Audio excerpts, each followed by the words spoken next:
Welcome all. This is my new presentation for students of MCOM, MBA and MPhil. Introduction to marketing research, its importance, nature and scope.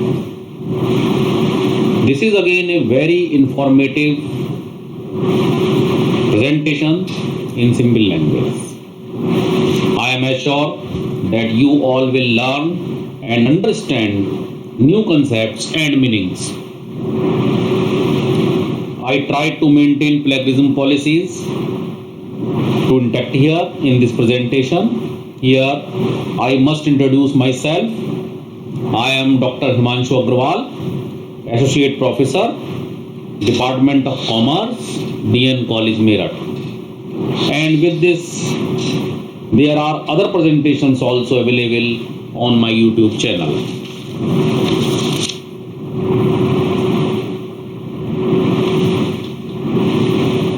विपणन शोध उत्पादकों एवं उपभोक्ताओं के मध्य एक पुल का काम करता है। आज का युग कंज्यूमरिज्म का युग है। आज प्रत्येक उत्पादक उपभोक्ता के अनुसार ही उत्पादन करने में लगा हुआ है। यहाँ मैं आपको 4 P's का ध्यान दिलाना चाहता हूँ। 4 P's you know very well: product, price, promotion and place. उपभोक्ता के विषय में, उपभोक्ता की आवश्यकता के विषय में, उपभोक्ता के वस्तु खरीदने के तरीकों के विषय में, उपभोक्ता के स्तर, आय, व्यय आदि के विषय में बिना जानकारी एकत्रित किए कोई भी उत्पादक किसी भी प्रकार का उत्पादन नहीं कर सकता है। यह एक बहुत ही आवश्यक बात है। यदि उपभोक्ता के विषय में जाने बिना वह उत्पादन करता है तो इसका अर्थ यह है कि वह जल्द ही बाजार में माल ना बिकने के अवसाद में जा सकता है।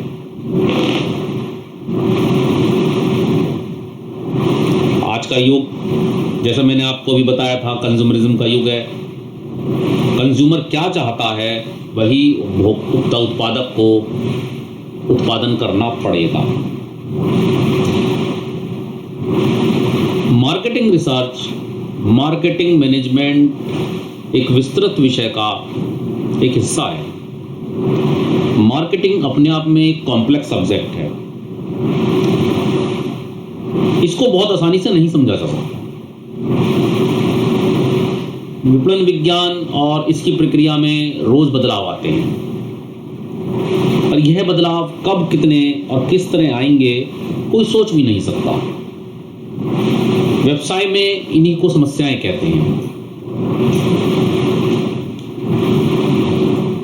इन अनिश्चित बदलावों से डरना ही वीकनेस है और ना डरना ही स्ट्रेंथ। अगर आपका व्यू पॉइंट, आपके स्टैंड पॉइंट की सिनर्जी सही है तो यही आपके लिए अपॉर्चुनिटी है, अन्यथा यही बदलाव आपके लिए थ्रेट भी हो सकते हैं। यहाँ आप स्वॉट एनालिसिस का ध्यान कीजिए। SWOT एनालिसिस वही यहाँ पर दिया गया है। SWOT एनालिसिस हम किसी भी चीज़ को अपनी स्ट्रेंथ और वीकनेस में कन्वर्ट कर सकते हैं और किसी भी चीज़ को अपॉर्चुनिटी और थ्रेट्स में कन्वर्ट कर सकते हैं। अगर एक बदलाव बाजार के अंदर आ रहा है तो वो सभी कंपनियों के लिए बदलाव है। एक तरीके की व्यवसाय करने वाली कंपनियां आपस में कॉम्पिटिटर्स होते हैं, वो बदलाव उन सभी के लिए हैं। ऐसे में जिस कंपनी के पास अच्छा विजन होगा, अच्छे रिसोर्सेज होंगे, वो उन बदलाव का फ़ायदा उठाते हुए अपने प्रोडक्ट्स में इनोवेशन कर लेगा और अपने प्रोडक्ट्स को दूसरी कंपनीज के मुकाबले में ज़्यादा बेहतरी से बेच सकता है। इन बदलाव को लाने में अथवा ये बदलाव स्वयं आए, हर परिस्थिति में इन बदलाव का एक प्रमुख हिस्सा उपभोक्ता होता है। बाजार की कोई भी दिशा उपभोक्ता ही तय करता है। बाजार में उपभोक्ताओं की खरीद, उनके व्यवहार, बाजारों में उनके आने जाने के समय और तौर तरीकों की सूचनाओं को सही माध्यम से तथा सही समय पर एकत्रित करके उत्पादक अपना माल बेचते हैं। यदि हम देखें तो बल्बों की झालर, दिवाली पर जिसको हम अपने घरों में सजाते हैं, होली के रंग, रक्षाबंधन की राखियां, या क्रिसमस डे पर ट्री और सजावट के सामान, यह सब अपने समय पर बिकते हैं, क्योंकि इनको उसी समय पर बाजार में खरीदने वाले खरीदार उपस्थित होते हैं। इन सब चीजों को खरीदने में उपभोक्ता की आय, उसके पास उपलब्ध समय तथा उसकी अपनी स्थिति अहम रोल प्ले करती है। इस अवस्था में आने के बाद एक संस्था के लिए बदलाव तो महत्वपूर्ण हो ही जाते हैं, परंतु इन बदलावों को समय से पहले दृष्टिगत कर लेना या इन बदलावों के लिए तैयार रहते हुए तुरंत कार्य करना एक महत्वपूर्ण कार्य बन रहा है।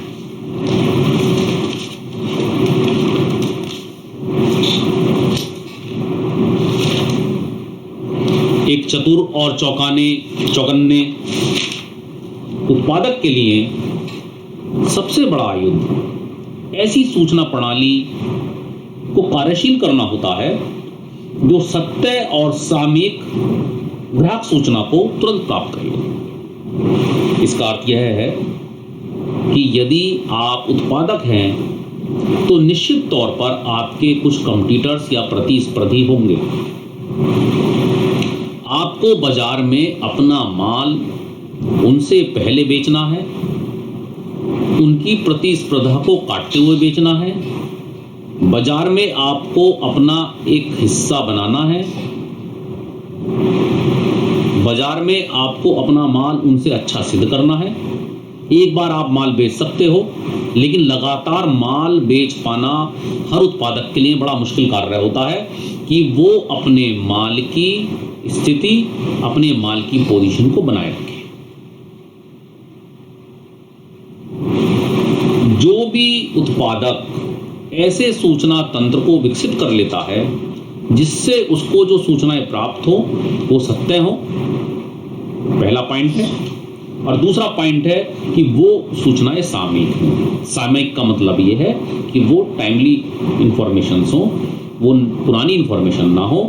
कई बार जब हम बाजार में इंफॉर्मेशंस को गैदर करते हैं तो इंफॉर्मेशंस को गैदर कर और जब तक हम उन इंफॉर्मेशंस को अपने उत्पादक तक पहुंचाते हैं तब तक उन इंफॉर्मेशंस के बीच में इतना टाइम गैप आ जाता है कि वो इंफॉर्मेशंस किसी भी निर्णय पर नहीं पहुंच सकती।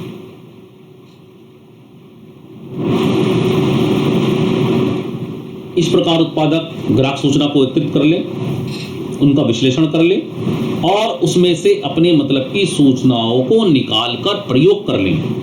ये सबसे महत्वपूर्ण प्रश्न है। बिल्कुल वैसे ही जैसे आप किसी मॉल में, किसी दुकान पर या किसी ठेले पर सामान को देखभाल कर अपनी आवश्यकता के अनुरूप या अपने फ्रेम में फिट होने वाली चीजें आप खरीद लेते हैं। यहाँ फ्रेम का अर्थ बहुत वाइड है।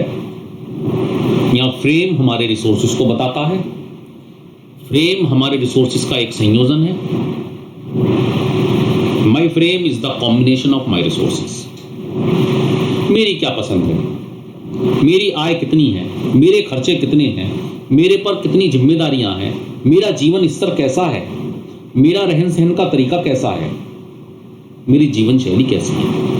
इन सब बातों को मिलाकर मैं एक फ्रेम तैयार करता हूं और उस फ्रेम के अकॉर्डिंग मैं माल खरीदता हूं। सुबह के समय जब एक ठेले पर माल बिकना शुरू होता है, फॉर एग्जाम्पल अगर हम एप्पल्स को ही लें तो उनका रेट 100-150 रुपये किलो होता है और शाम तक वही रेट 50-60-40 रुपये किलो पे आ जाता है। उसका कारण यह है कि अच्छा माल बिक जाता है, ठेले वाले का एवरेज निकल ही आता है। लेकिन आप देखें बहुत सारे लोग शाम को खरीदते हैं और बहुत सारे लोग सुबह को खरीदते हैं। जिन लोगों के फ्रेम में रेट ज़्यादा महत्वपूर्ण नहीं है, क्वालिटी ज़्यादा महत्वपूर्ण है, वो लोग सुबह को खरीदते हैं। और जिन लोगों के फ्रेम में क्वालिटी कम महत्वपूर्ण है और रेट ज़्यादा महत्वपूर्ण है, वो लोग शाम को खरीदते हैं। ऐसा नहीं है कि कोई खराब सामान खरीदता है, लेकिन अपने फ्रेम में फिट करके चीज़ों को व्यक्ति खरीदता है। यहाँ आपको Burns and Bush, American marketing association, RD Crisp, Bryan and Stafford की डेफिनेशंस दी हुई हैं। हम डेफिनेशन के माध्यम से भी अपनी स्टडीज़ को करते हैं। यहाँ मैंने 4 डेफिनेशंस आपके लिए दी हैं। ये 4 लीडिंग डेफिनेशंस हैं। इन डेफिनेशंस में आप चारों भी अपने परीक्षा में लिख सकते हो और कोई 2 भी आप डेफिनेशंस अपनी परीक्षा में लिखते हो। मेरा अपना मानना ये है कि 2 डेफिनेशंस काफ़ी होती हैं। अगर आप परीक्षा में 2 डेफिनेशंस भी, कोई सी भी 2 आप लिख के आते हैं तो दैट इज़ सफिशेंट। लेकिन सबसे महत्वपूर्ण जो बात है वो खाली डेफिनेशंस को याद करना या लिखना नहीं है। अधिकतर विद्यार्थी क्या करते हैं कि वो अपनी डेफिनेशंस याद करते हैं सब्जेक्ट की और उनको परीक्षा में लिख आते हैं और ये सोचते हैं कि हमने बहुत उत्तम कार्य किया है। ऐसा नहीं है। डेफिनेशंस को लिखने के बाद उन डेफिनेशंस की व्याख्या या उनमें क्या बात कही जा रही है, इसकी एक रिटन एक्सप्लेनेशन ज़्यादा इंपॉर्टेंट होती है। आप कोई सी भी 2 डेफिनेशंस लें और उसको एग्जाम में लिखें, अगर वो आती हैं लिखने के लिए, या आपका ऐसा टॉपिक आता है जिसमें आपको डेफिनेशंस लिखनी है, उसके बाद उन डेफिनेशंस की आप व्याख्या दें कि उसमें ऑथर या उस डेफिनेशंस का लिखने वाला लेखक क्या कहना चाह रहा है और वो बात हमारे उसमें कहाँ तक फिट होती है और ओवरऑल कंसेप्ट में कितनी ज़्यादा अच्छी बात है। देखिए, यहाँ जो 2 डेफिनेशंस जो मैं पसंद करता हूँ उसमें मुझको R.D. क्रिस्प और बर्न्स एंड बुश की डेफिनेशन सबसे अच्छी लगती है और अगर मुझे खुद को लिखनी हो तो मैं इन 2 की डेफिनेशंस को ही लिखूंगा। इसमें कई महत्वपूर्ण बातें आती हैं। ये दोनों डेफिनेशंस छोटी हैं, याद करने में इनको आसानी है, लिखने में इनको आसानी है। बड़ी डेफिनेशन लिखें या छोटी डेफिनेशन लिखें, बात एक ही है, कम समय में याद हो जाएगी। ये और इनके अंदर जो कंसेप्ट दिया हुआ है वो मार्केटिंग रिसर्च के फुल कंसेप्ट को इन्होंने लिया है।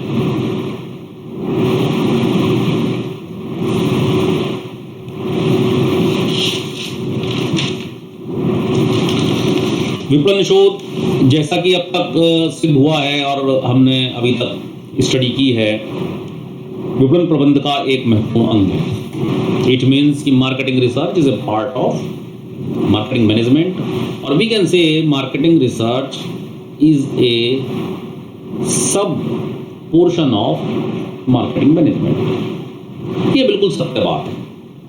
विपणन शोध अपने आप में कोई भी सब्जेक्ट नहीं था। सर्वप्रथम मार्केटिंग मैनेजमेंट ही एक सब्जेक्ट था, उसी के अंदर एक विपणन शोध एक हिस्सा था और विपणन शोध उसका एक तरीका था मार्केटिंग मैनेजमेंट करने का। जैसे कि हर सब्जेक्ट में आप देखते हैं कि हर सब्जेक्ट की या हर चीज़ की कुछ ना कुछ विशेषताएं होती हैं, वैसे ही विपणन शोध की भी अपनी कुछ विशेषताएं हैं। यहाँ आप देख रहे होंगे कि मैंने यहाँ 6 विशेषताएं इसकी बताई हैं और कहीं आप अगर किसी और दूसरी बुक में पढ़ेंगे तो वहाँ ज़्यादा भी हो सकती हैं और विद्वानों ने इसकी विशेषताएं कम भी दी हैं, ज़्यादा भी दी हैं। लेकिन मैंने यहाँ पर कोशिश ये की है कि जो महत्वपूर्ण विशेषताएं हैं, जो बिल्कुल अनअवॉइडेबल विशेषताएं हैं और जो मेरा अपना एक्सपीरियंस कहता है, जो मैंने अपने अध्ययन से सिद्ध किया है, उन सारों को मिलाकर मैंने ये 6 विशेषताएं यहाँ पर मार्केटिंग रिसर्च की निकाली हैं। और मैं यही चाहता हूँ और आपसे ये सब लोगों को मेरा सजेशन है कि आप इन 6 विशेषताओं को पढ़ें, याद करें और इनको ही समझ कर लें। देखिए, सबसे पहली विशेषता है an objective and systematic body of knowledge. विपणन शोध उद्देश्य परक और व्यवस्थित ज्ञान की श्रृंखला है। ये बात अब धीरे धीरे मैच्योर हो गई है और अब सिद्ध होती जा रही है। विपणन शोध अपने आप में एक अपना महत्वपूर्ण विषय बनता जा रहा है और यह निश्चित है कि जब हम उद्देश्य विहीन होते हैं तो हम दिशा शून्य हो जाते हैं, हम किसी परिणाम को प्राप्त नहीं कर सकते और हम एक ऐसी अवस्था में चले जाएंगे जिसको शून्य की अवस्था कहते हैं, जहाँ से वापस आना बड़ा मुश्किल होता है। विपणन शोध में कोई भी प्रक्रिया उद्देश्य और शोध की व्यवस्थित प्रक्रिया द्वारा ही सूचना एकत्रित करना है। बिना व्यवस्थित उद्देश्यों के या बिना व्यवस्थित एक ज्ञान के हम कोई भी इसमें सूचना प्राप्त नहीं कर सकते। दूसरा, शोधकर्ता जब चयनित क्षेत्र में आवश्यक सूचना एकत्रित करने जाता है तो वह मात्र सूचना ही एकत्रित नहीं करता है, वो सूचनाओं को प्रक्रियावार विश्लेषित भी करता है। देखिए, जब हम कहीं सूचना एकत्रित करने जाते हैं तो ऐसा नहीं है कि हम जाएंगे और सूचना एकत्रित करना शुरू कर देंगे। हमारे पास एक एजेंडा होगा उस एजेंडा के अकॉर्डिंग हमको एक नमूने का चयन करना होगा, प्रश्नावली को तैयार करना होगा कि हम कौन सा प्रश्न पूछेंगे या क्या बात पूछेंगे। प्रश्नावली के उत्तरों को रिकॉर्ड करना होगा, उनका नियोजन करना होगा, उनका सारणीयन करना होगा, टेबुलेशन, उनका समाकलन करना होगा, उनको कोलेशन, उनको मिलान करना होगा, उनका विश्लेषण करना होगा और फिर उनका इंटरप्रिटेशन, जिसको निर्वचन कहते हैं, वो करना होगा। और कुछ आवश्यक सूचनाएं जो हमको लगती हैं उसमें उनको रिपोर्ट करना होगा अपने अधिकारियों को या अपने डिपार्टमेंट को। एक बात यह महत्वपूर्ण है कि एक शोधार्थी जब शोध क्षेत्र में जाता है तो उसको अपने शोध क्षेत्र में अपने शोध विषय की अधिकतम सूचनाएं एकत्रित करनी चाहिए। किसी भी शोध क्षेत्र में, चाहे वो शोध एक कंपनी का हो, एक ऑर्गेनाइजेशन का हो या स्वयं का हो, जब हम शोध क्षेत्र में जाते हैं तो वहां नमूने की उपलब्धता, आने जाने का खर्चा, दिया गया समय बहुत महत्वपूर्ण होता है। जरूरी नहीं कि जब आप दोबारा जाएं तो आपको ये सारी चीजें फिर दोबारा से वहां उपलब्ध हो जाएं। सूचना प्रौद्योगिकी के समावेशन से बाजारों की तथा व्यावसायिक पर्यावरण की परिस्थितियों में इतना तेज बदलाव आ गया है कि जिसको समझना और जिसके साथ चलना बहुत ही आवश्यक हो गया है। आपके जीवन में भी जो इंफॉर्मेशन टेक्नोलॉजी है उसने इतना बदलाव कर दिया है कि कल्पना ही नहीं करी जा सकती। मैंने एक दौर को बदलते देखा है, ब्लैक एंड व्हाइट टीवी से कलर टीवी, कलर टीवी से डिश वाले टीवी, जिसको हम सैटेलाइट टीवी कहते हैं, घर के फ़ोनों से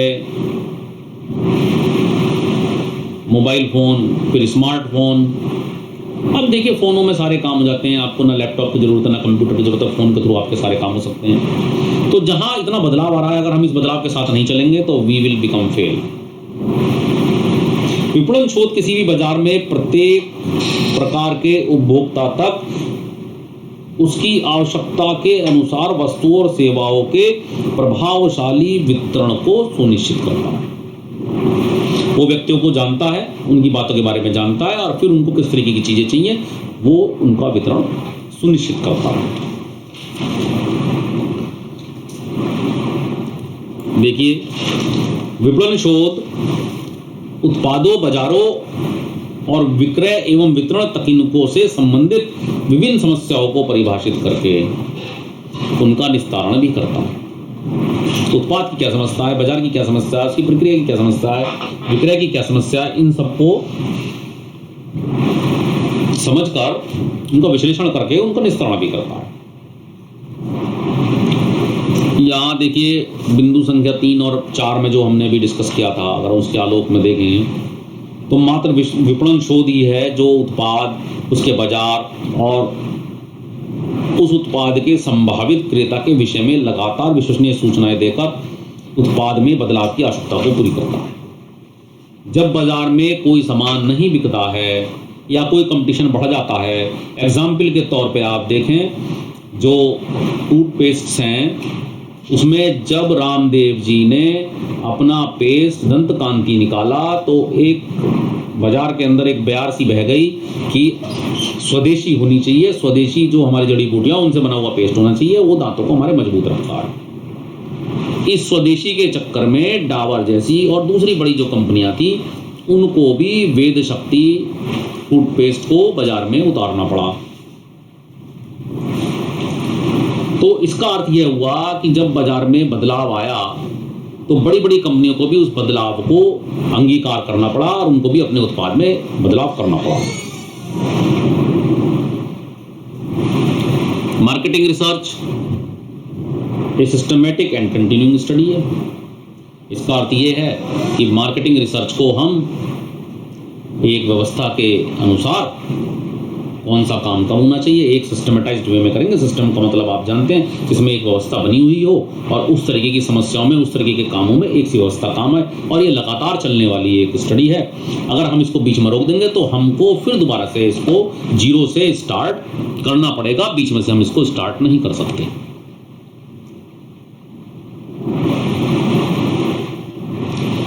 इंपॉर्टेंस ऑफ मार्केटिंग रिसर्च, विपणन शोध का महत्व। देखिए विपणन शोध का आज के दौर में बहुत महत्व हो गया है, और इतना अधिक महत्व हो गया है कि विपणन शोध अपने आप में एक विषय, पूरा विषय बन गया है। और ये भी एक बिल्कुल सत्य बात है कि ये वास्तव में एक नया विषय है। आज से पहले 1960s और 70s में विपणन शोध की बहुत ज़्यादा परिभाषा या बहुत ज़्यादा बातचीत नहीं थी, ना कोई जानता था कि विपणन शोध क्या है। उसका एक बहुत बड़ा कारण था कि उस समय पर हमारा मार्केट सेलर्स मार्केट था। इसका अर्थ ये है कि उत्पादक जो चाहता था वो बनाता था, और जो चाहता था वो बेचता था, वो ही कंज्यूमर को खरीदना पड़ता था। कंज्यूमर का अपना अस्तित्व कुछ नहीं था, उसको अपनी जरूरतों में चीजों को फिट करना पड़ता था। लेकिन जैसे समय बदला, जैसे क्रांति आई, और जैसे सूचना प्रौद्योगिकी और तकनीकी का विकास हुआ, मार्केट के अंदर जो चीज़ों की एक्सपर्टाइज थी लोगों के पास, नो हाउ, वो कम होने लगी। और लोगों ने ग्लोबलाइजेशन, सबसे बड़ा जो बदलाव आया वो तो एलपीजी इरा से आया, लिबरलाइजेशन, प्राइवेटाइजेशन, ग्लोबलाइजेशन से। उसके बाद तो मार्केट जो सेलर्स मार्केट था ये बायर्स मार्केट में कन्वर्ट हो गया। इसका बहुत बड़ा रीज़न ये है बायर्स मार्केट में कन्वर्ट होने का, कंपटीशन बहुत तेज़ी से बढ़ गया। और जब कंपटीशन बढ़ गया तो डिफरेंट कंपनीज आ गई, वो हर कंपनी को अपना माल बेचने की होड़ शुरू हो गई।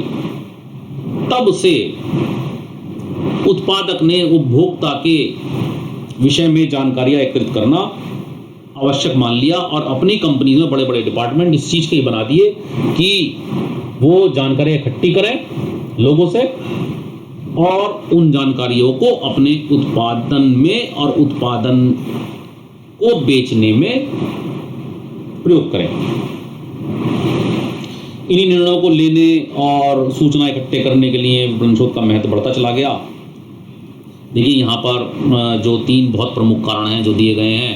पहला है shift from the local to national and international market. जब कंपटीशन बढ़ा और उत्पादकों ने माल बनाना शुरू करा तो माल बेचने की होड़ बढ़ गई, और लोकल प्रोड्यूसर्स ने नेशनल लेवल पे प्ले करना शुरू कर दिया, और नेशनल प्रोड्यूसर्स ने इंटरनेशनल लेवल पे प्ले करना शुरू कर दिया।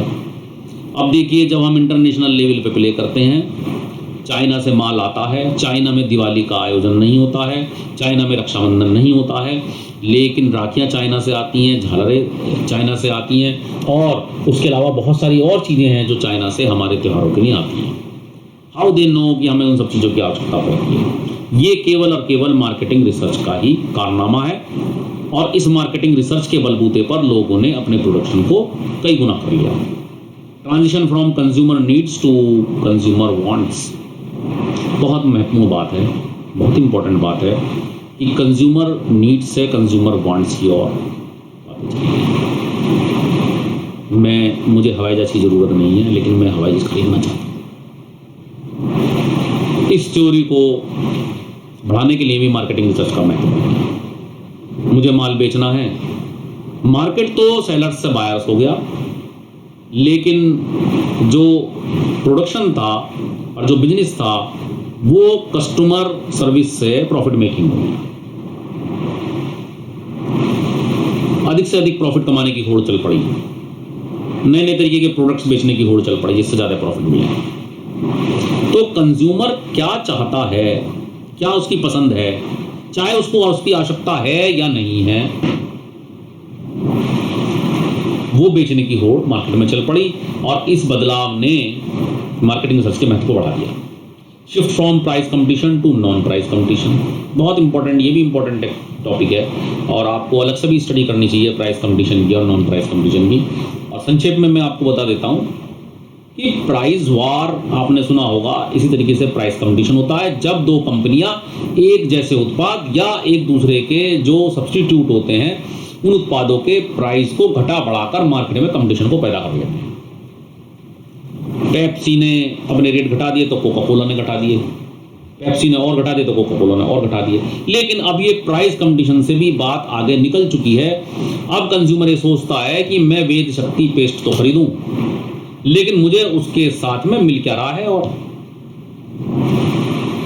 रेट तो सबके एक जैसे हैं, तो मैं वेद शक्ति क्यों खरीदूं? अगर वेद शक्ति वाले मुझको एक ब्रश और फ्री में दें तो मैं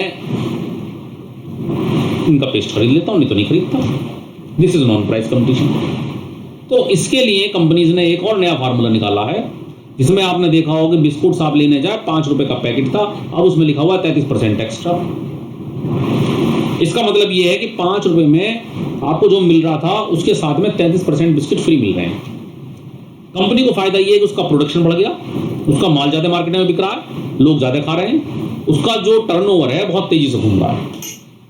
तो इसलिए मार्केटिंग रिसर्च का महत्व बढ़ गया, क्योंकि इन सब चीजों को करने के लिए मार्केटिंग रिसर्च ने नई नई चीजें प्रस्तुत कर दी, नई नई बातें बता दी लोगों को, और लोगों ने मार्केटिंग रिसर्च को एक इंपॉर्टेंट एस्पेक्ट समझ लिया।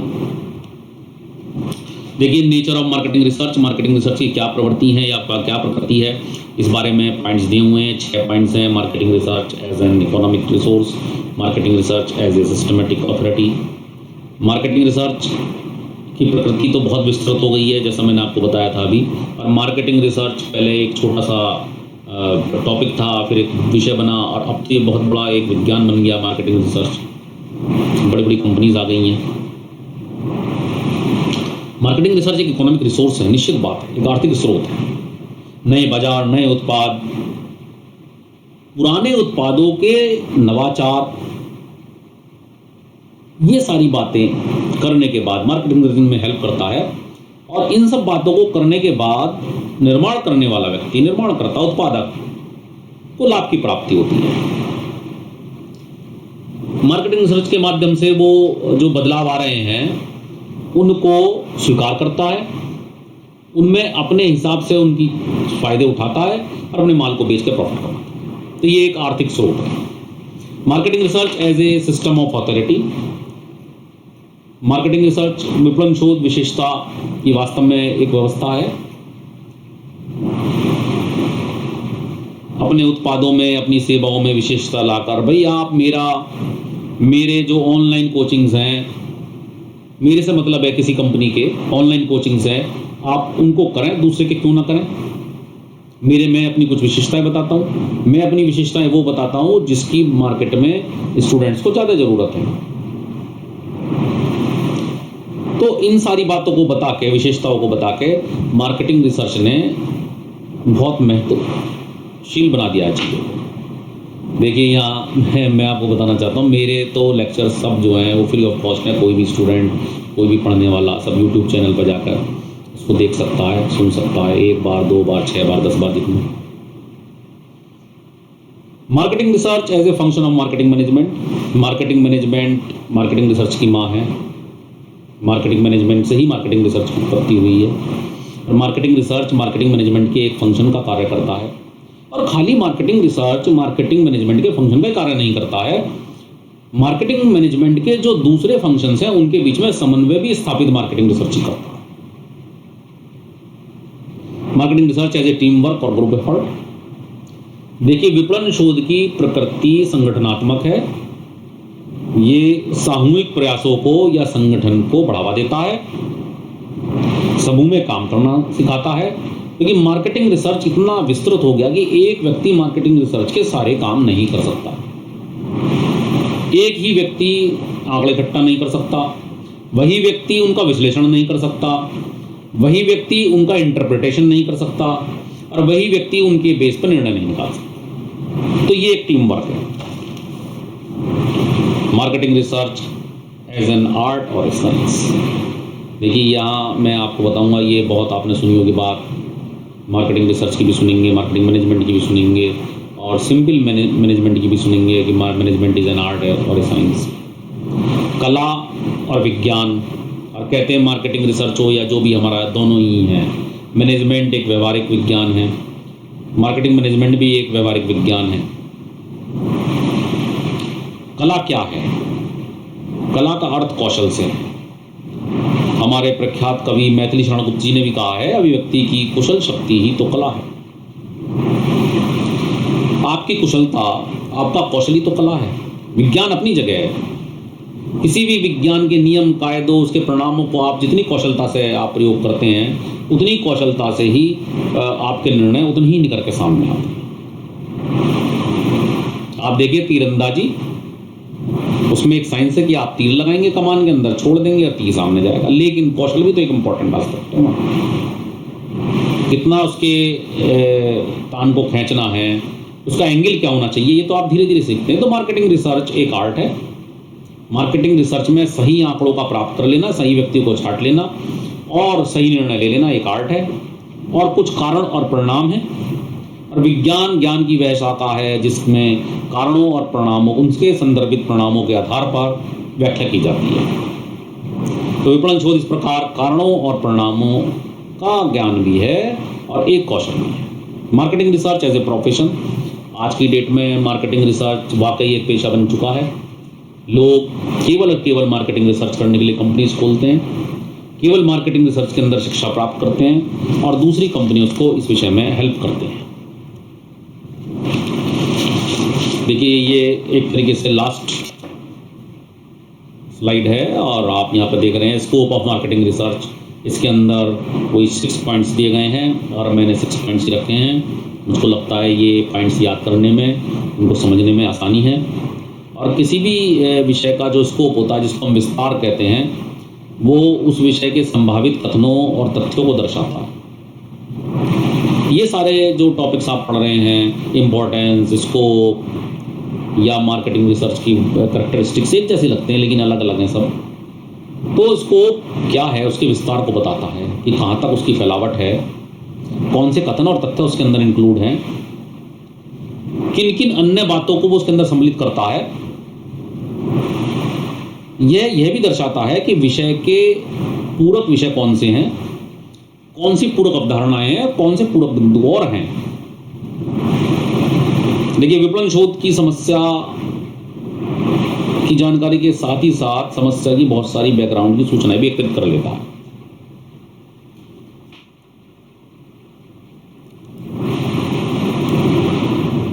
और वो उस प्रॉब्लम को तो डील करता ही है, उसको तो रीड करता ही है और उसकी बातें भी इकट्ठी करता है, लेकिन वो इतने सारे बैकग्राउंड की बातें इकट्ठी करता है कि कल को उस क्षेत्र में कोई दूसरी अगर समस्या आती है तो वो सारी बातें या सूचनाएं अगली आने वाली समस्या में भी हेल्पफुल होती हैं। देखिए जीवन में भी और यहाँ भी हम देखें तो ये है कि समस्याएं जो होती हैं कई बार वो दिखाई नहीं देती हैं। इसका मतलब ये है कि जो समस्या दिख रही है जरूरी नहीं कि वही हो। आपके सिर में दर्द हो, लेकिन सिर में दर्द आपके दिख रहा, जरूरी नहीं कि आपके सिर में दर्द सिर के दर्द की वजह से ही हो सकता है आपकी आई साइड में कोई गिरावट आ गई हो जिसकी वजह से आपके सिर में दर्द बन गया हो। तो आपको समस्या जो दिख रही है और जो वाकई आपको समस्या है, उन दोनों में भेद है। मार्केटिंग रिसर्च दोनों को आइडेंटिफाई करता है और उनको खोज करके आगे उनको बढ़ाता है। विपणन शोध देखिए जहाँ भी मानव का इंक्लूजन होता है किसी भी चीज़ में, वहाँ बड़ी थोड़ी सी मुश्किल होती है क्योंकि मानव का अपना एक व्यवहार होता है। विपणन शोध भी जो मानव तत्व की इंफॉर्मेशंस हैं उनके व्यवहार को भी, पैटर्न को भी नापता है और मानव की धारणाओं को, विचारों को, प्रवृत्तियों को, मानव को प्रेरित करने वाले अन्य तत्वों को भी खोज कर लेता है। जब भी हम मार्केट रिसर्च करेंगे, हम बहुत सारे प्रश्न पूछेंगे, उसके हाव भाव देखेंगे, उसके काम करने के तरीके देखेंगे, उसके उठने बैठने के तरीके देखेंगे, तो हमें ओवरऑल उसकी पर्सनैलिटी का ज्ञान हो जाएगा कि वो किस प्रकार चलता है, क्या करता है, किससे वो प्रभावित है और किससे नहीं। नेक्स्ट पॉइंट है, जब हम किसी समस्या को खोज लेते हैं, उसका अवलोकन कर लेते हैं, उसका विश्लेषण कर लेते हैं, तो उसके बाद एक और नई समस्या हमारे सामने जन्म ले लेती है। वह समस्या ये है कि जो समस्याएं हमने खोजी हैं मार्केटिंग रिसर्च के थ्रू, उन सारी प्रॉब्लम्स में कौन सी प्रॉब्लम हमें पहले करनी चाहिए। मतलब ये है कि आप कौन सी समस्या का हल पहले करेंगे और कौन सी समस्या का हल बाद में करेंगे, और किस समस्या का किस समस्या से पहले या बाद में हल करेंगे। लेकिन यहाँ भी चिंतित होने की आवश्यकता नहीं होती। मार्केट रिसर्च का जो स्कोप है वो खाली समस्याओं को खोजने में या उनके विश्लेषण तक ही नहीं है। वो समस्याओं की वेग भी बताता है, प्रायोरिटी भी बताता है, कौन सी समस्या अभी तुरंत की है, इसको पहले किया जाना चाहिए, और कौन सी समस्या 2 महीने बाद भी की जा सकती है। इस प्रकार अगर हम देखें तो समस्याओं के जो है निस्तारण में मार्केटिंग रिसर्च बहुत अच्छा काम करता है।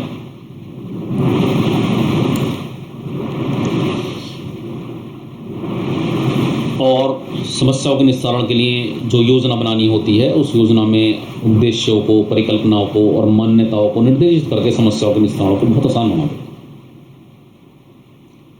देखिए, एक अच्छी जो विपणन शोध प्रणाली होगी, वो शोध की समस्याओं को खोजने के बाद जो हमारे विपणन में, हमारी मार्केटिंग में अनावश्यक प्रतियोगी सामने आ जाते हैं, जिनको कई बार हम बरसाती मेंढक का भी संज्ञा दे देते हैं। बरसाती मेंढक का मतलब ये है कि जो एक मौके पे सामने आएंगे, जैसे त्यौहार आया, त्यौहार पे माल बेचने वाले नए नए तरीके के मार्केट में आ जाएंगे, तो जो पहले से एस्टेब्लिश दुकानदार या पहले से एस्टेब्लिश उत्पादक है और वो माल बेच रहा है बहुत दिनों से, उसके सामने एक कंपटीशन खामेखा का खड़ा हो जाता है। लेकिन जब हम मार्केटिंग रिसर्च का उपयोग करते हैं तो वो इन सारी चीज़ों को खोज लेता है, विश्लेषण कर लेता है, और हम उन सूचनाओं का प्रयोग करके अपने माल को महंगा, सस्ता या क्वालिटी को बढ़िया करके यह सिद्ध कर लेते हैं कि जो प्रतियोगी आ रहे हैं अनावश्यक या केवल एक कुछ लिमिटेड टाइम के लिए आते हैं, वो हमारे सामने नहीं टिक पाएंगे, और हम उन सूचनाओं के सटीक निर्णय लेने से अपने माल को अच्छे तरीके से बेचकर उनको बाहर कर देते हैं। इस प्रकार देखिए, ये आपने एक बहुत सिंपल, और ये बहुत दिनों से इस प्रेजेंटेशन की मेरे पास बहुत लोगों के फ़ोन और ईमेल्स भी आए थे कि एक अच्छा प्रेजेंटेशन सिंपल भाषा में मार्केटिंग रिसर्च के ऊपर हो जाए। तो आपने मेरा ये लेक्चर सुना, प्रेजेंटेशन देखा, मैं इसके लिए आपका धन्यवाद करता हूँ, और मैं चाहता हूँ कि आप मेरे चैनल को सब्सक्राइब करें और इसको लाइक करें। धन्यवाद।